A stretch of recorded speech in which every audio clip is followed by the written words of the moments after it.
So we've seen how this sort of research and development aspect of StarCraft works, where players kind of work their way up through these increasing tiers of technology, and that allows them to produce cooler and better and more diverse units.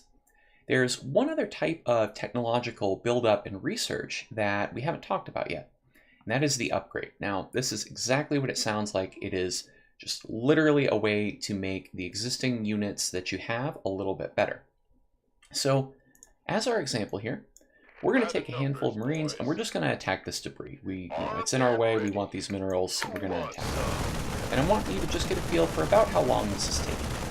So in a moment here, we're going to upgrade the armor and the weapons on these Marines. So let's go ahead and do that. Upgrade is ready for use. Now we've got infantry weapons level 1, and we're going to get infantry armor level 1. And we're going to go ahead and attack the debris again.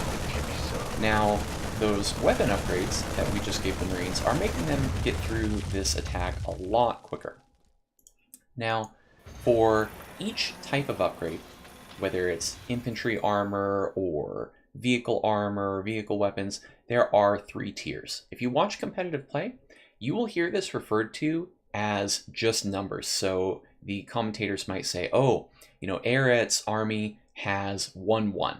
That would mean that I have level 1 infantry armor and level 1 infantry weapons.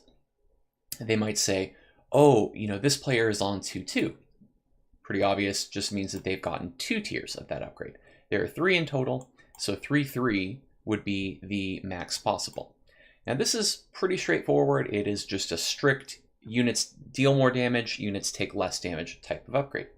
The final type of upgrade is the ability upgrade. So this actually allows units to do something new that they weren't able to do previously. We're going to look at Stimpack, which is a very classic upgrade for the Terran army. It's something that is almost always developed or researched in a given game. So what does this do? Stimpaks cause damage to a unit, but they increase its attack and movement speeds for a short time.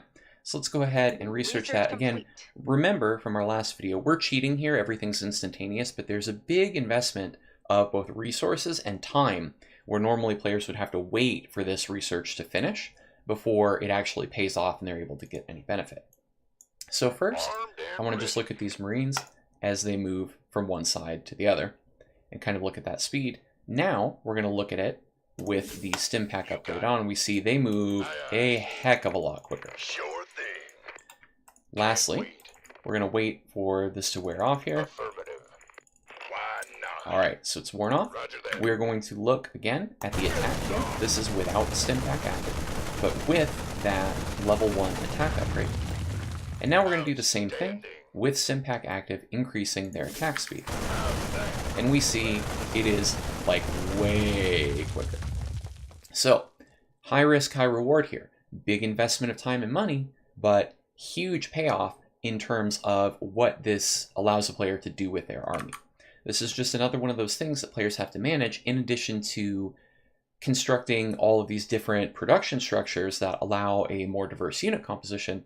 Players also have to choose how much am I going to devote to making a certain unit type a lot more effective in the game.